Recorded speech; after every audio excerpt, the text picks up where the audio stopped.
Coming up on ATV News, when the police evict occupiers, where do they go? We travel to San Francisco to find out. Beaver Ski Resort is hoping for a great season. We'll tell you how to stay safe on the slopes. How can paper airplanes help Africa? We'll tell you, coming up. Maybe you've heard something about a bowl game. I'll catch you up to speed on what's happened.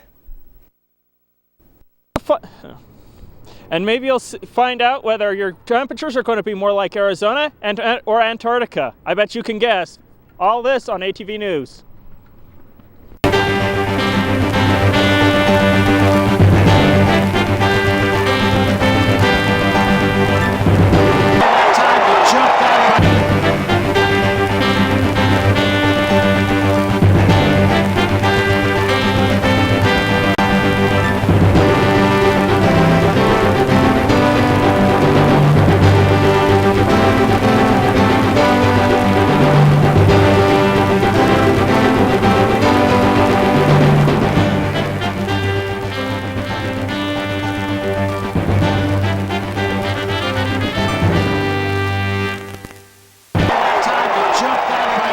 The proper attaboy.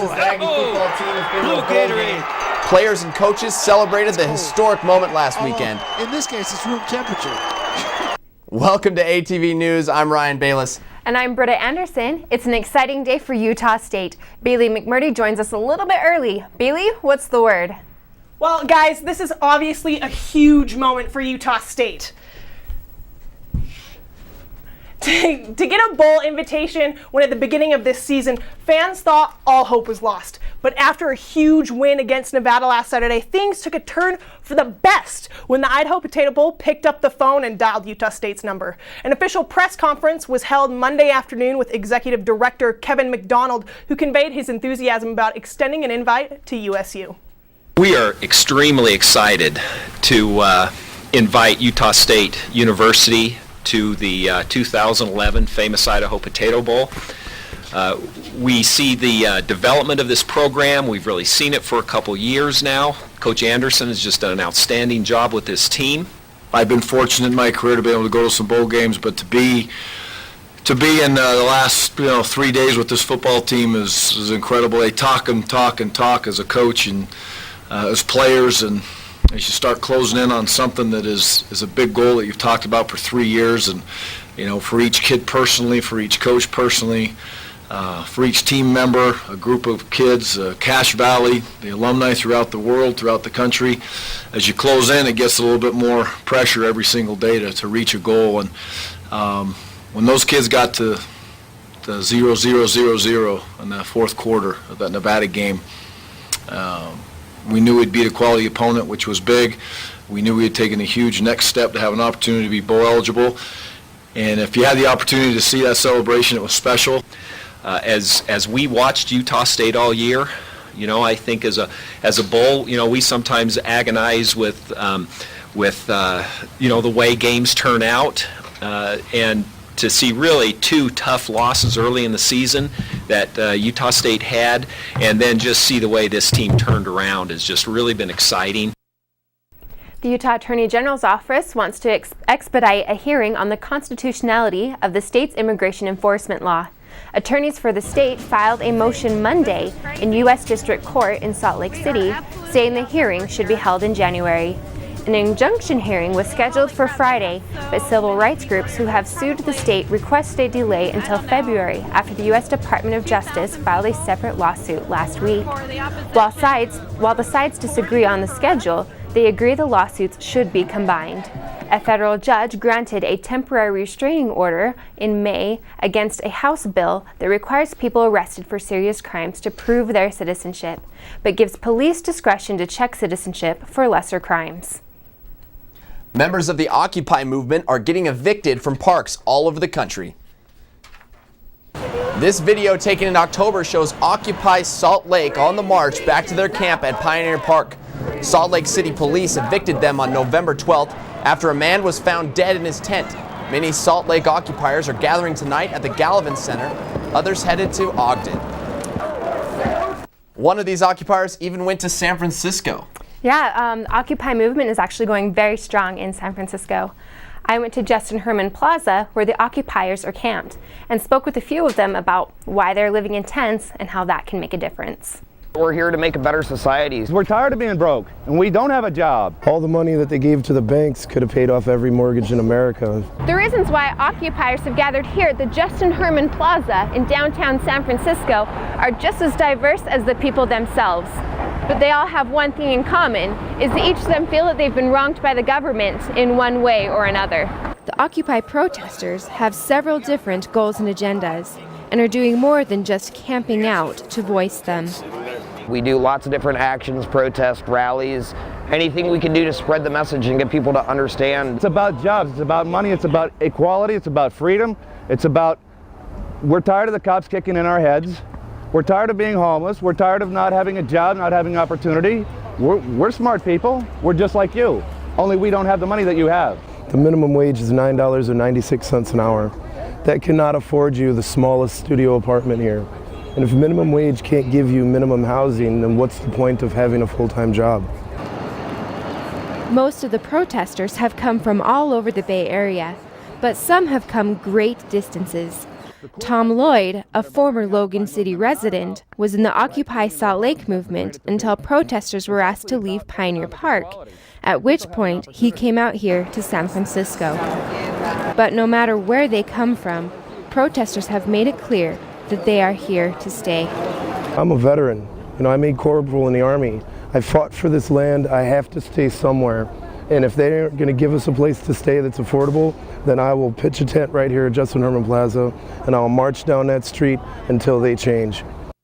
The Occupy protesters were originally camped at the Federal Reserve Building, but were forced to leave when the San Francisco Police Department set up barricades and moved them out.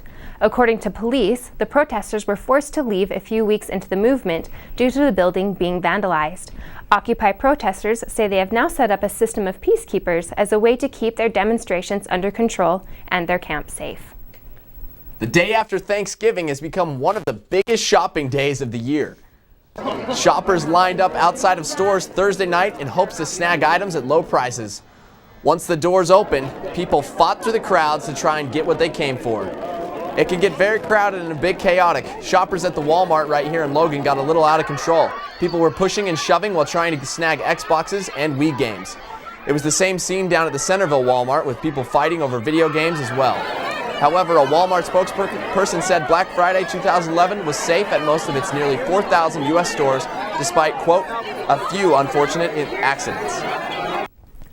I love Black Friday. I love a good sale, but I don't know if I can handle the mayhem. I didn't do anything for Black Friday this year. Fine. I got a bunch of videos.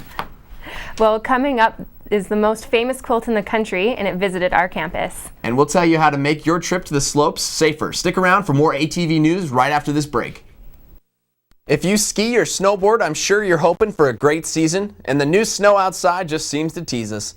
This year, Beaver Mountain announced that the Little Beaver double chairlift will be replaced with a brand new triple. You can see in these photos that they are hard at work getting the new lift ready for the season. The lift will be longer than the Little Beaver chair, giving you an extra couple hundred feet with each run. Beaver Mountain has had a couple of good storms, but they need a lot more snow before they can set an opening date. Every winter sports enthusiast has their favorite mountain, but no matter where you shred powder, safety rules still apply. Meredith Kinney went to Colorado to get some tips. With many of the mountains across the nation opening up over Thanksgiving break, safety is a high priority.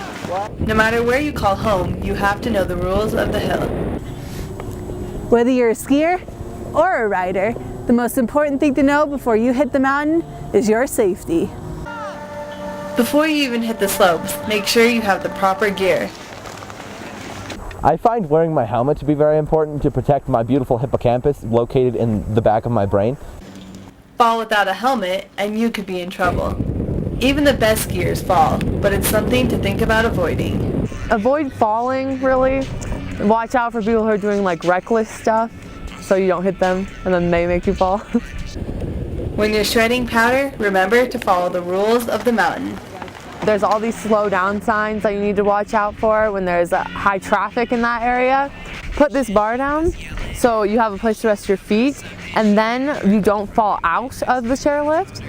Also, keep in mind the skier responsibility code. The skier responsibility code is your first responsibility is to have fun. Your second responsibility is to wear warm clothes. And your third responsibility is to be safe. Meredith Kinney, ATV News. Thanks, Meredith. Some great tips there. How can you play while you still raise money for a good cause? Students from the School of Business organized Airplanes for Africa to raise money for seed. Nadia Johari gathered with other students at the TSC International Lounge to find out more. Students from the business school organized Airplanes for Africa at the Taggart Student Center. Okay, so this is Airplanes for Africa, and we are raising money to go towards microloans and small loans in Africa. It'll go to Ghana and Uganda, and this is through the SEED program. It's a nonprofit organization that is dedicated to educating people in Africa and South America about how to run businesses. So we sent interns to those countries, and they help them develop business plans and also teach them business lessons. So what we've been doing is we've been selling pieces of paper, and then people have the opportunity to fold those into an airplane. And then today, at 4 o'clock, we had people just throw the airplanes. And then you can see that there's the prizes are all lined up, and if they land close to the prize, they'll win the prize. So we have prizes anywhere from hamburgers to helicopter rides and chocolate, and then tanning passes, everything. So there's tons of prizes that have been donated. This paper airplane costs $1. This event is conducted for SEED, where all proceeds go to Uganda. I think the turnout is really good. They have a lot of people helping out and lots of people throwing airplanes, buying airplanes. It's a good activity. You go in some cool stuff. I'm really pleased with the turnout. It's a lot better than I expected, so it's been good. A lot of people came out and it kept throwing airplanes, so it was really good. Nadia Johari, ATV News. In just 1 week, Airplanes for Africa raised $1,400. Living with HIV or AIDS is daunting, and while thousands do live with the disease, thousands have already died from it. The AIDS Quilt helps us remember these victims, and it's here on campus this week. Randall Henry went to see what was being done to remember the past. The AIDS quilt is on display here on University campus, but it's not a single quilt, but a series of quilts. And each quilt means a different thing to a different person, whether they be dealing with HIV or AIDS themselves or know somebody who is. Seeing all these quilts is really just a big eye-opener to see how many people have died from AIDS and have died from such a young age too, and really just makes me feel so appreciative for what I have. Don't worry. It's really interesting. It's scary to know that people are dying from AIDS at such a young age. People who could be dying at like my dad's age right now. It's really weird to think about. It's really scary.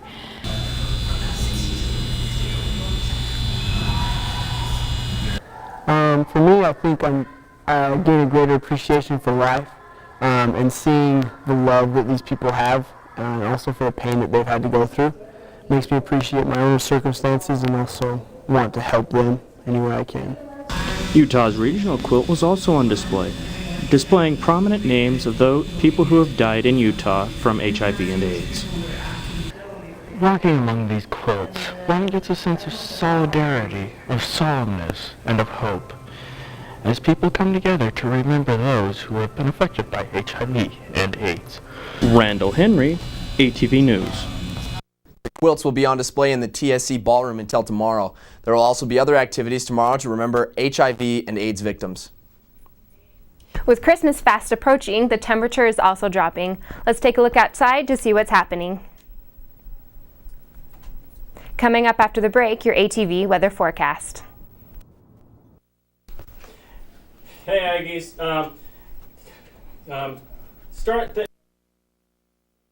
here's a look at the weather map for Utah. There's clouds.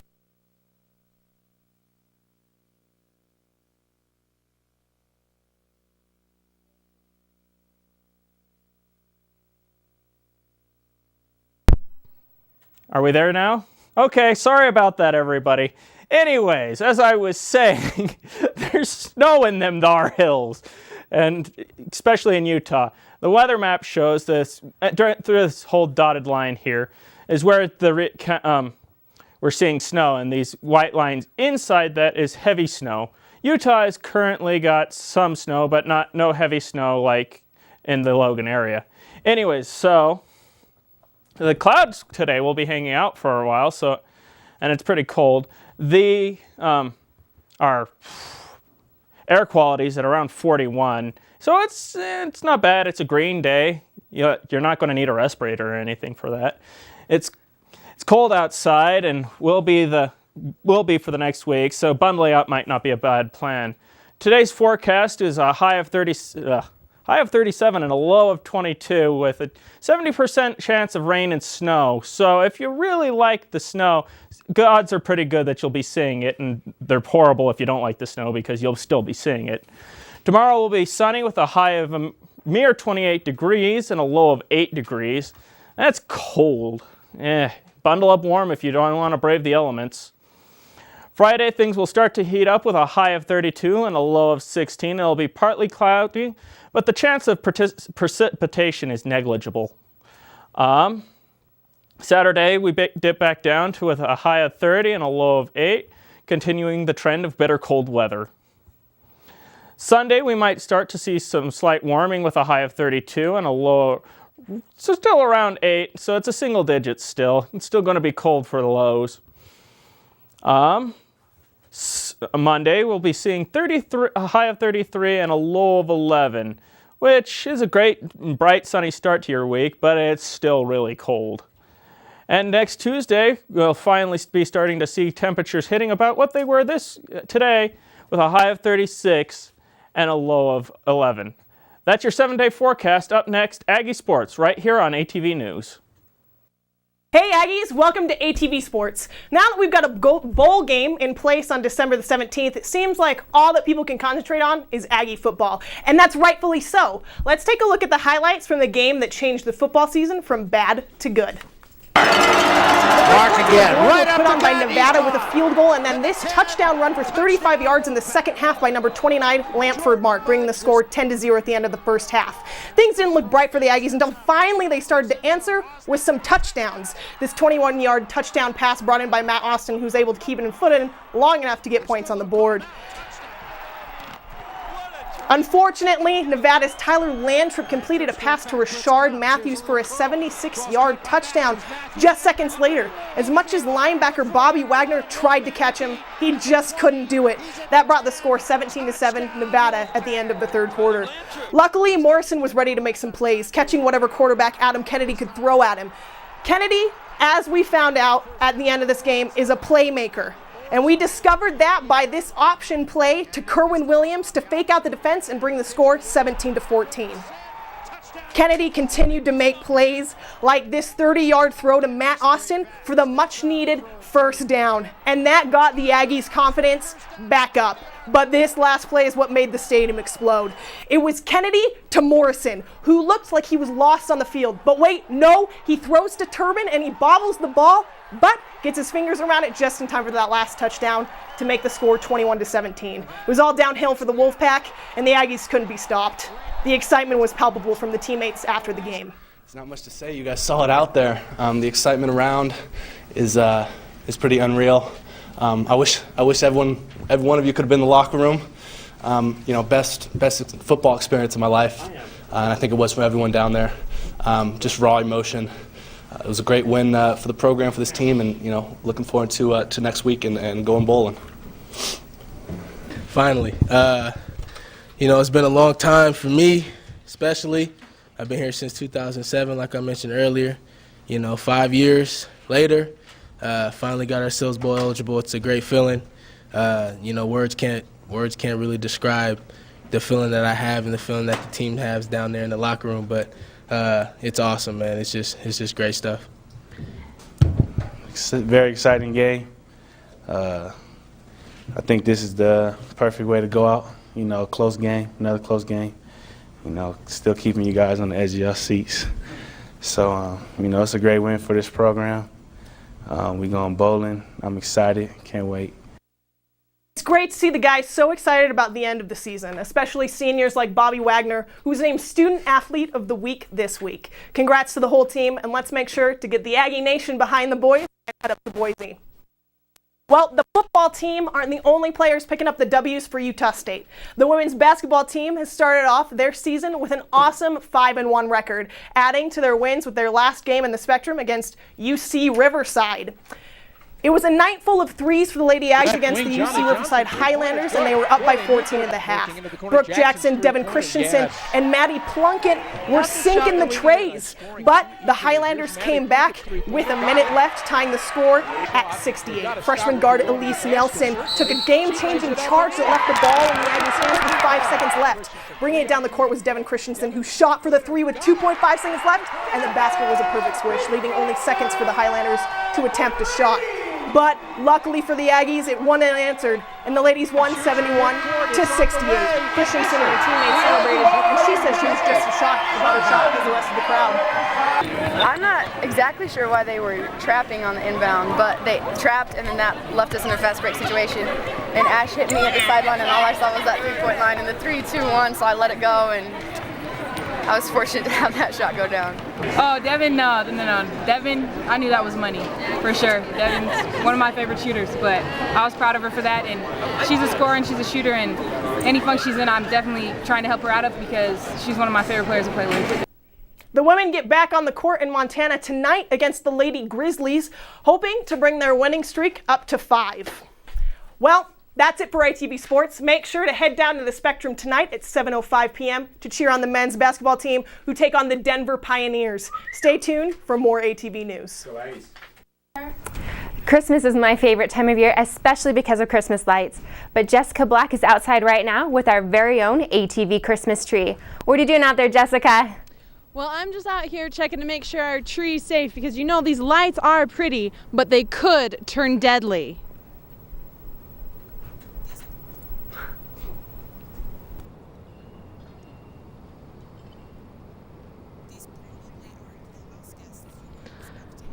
We appear to be having some technical difficulties, but we'll get that to you as soon as we can. And fires are one of the most common Christmas hazards and are almost always preventable. During the holiday season, safety always becomes an issue. We decorate our homes, we bring a lot of extra stuff into our homes, and so it's a time that we should really think about safety as well. Every year, the Logan City Fire Department sees fires that are due to dry Christmas trees, electrical hazards, frayed cords, overloaded circuits, and cooking fires. Looking into our Christmas stockings to see what was inside, and one of the flames just spurted up out of the fireplace, caught the toe of one of our teenage daughters' stockings, and just engulfed it in flames just that fast. Luckily for the Moss family, the end result was only a destroyed stocking and not a destroyed home. It could have been much worse. Fires increase during the holidays, so the fire department says it is important for people to first know how to prevent them. Be aware of what fire safety features you have in your building. If the building's fire sprinklered, or it may not be, where your closest fire extinguisher is, if you need it. It may be out in the hall, there may be one within the apartment. Resist the temptation to tape up Christmas lights around your apartment. But if your roommate insists, remember to check all of your Christmas lights for any exposed wiring where there should be rubber. Also, remember before you go to bed to always blow out all the candles and turn off all the Christmas lights you have. Because this is the last thing you want to wake up to on Christmas morning. Logan City Fire Department is working on building awareness so that these Christmas fires will decrease instead of increase. All right, well, thank you for the tips, Jessica. For many Cache Valley residents, building their first home is a frustrating ordeal, but for others, it can be a lot more gratifying. Melissa Youngberg shows us how many families work together to help each other out. Neighborhood nonprofit is helping many Cache Valley residents build their very own homes. So for people who are just right on the verge for qualifying for a home loan, but realistically they can't afford it, it's a way to get into a home that most low-income families can't. Just have to be willing to put in the effort. Each family is asked to donate 35 hours a week to help build the homes. All right, thanks for watching ATV News. I'm Ryan Bayless.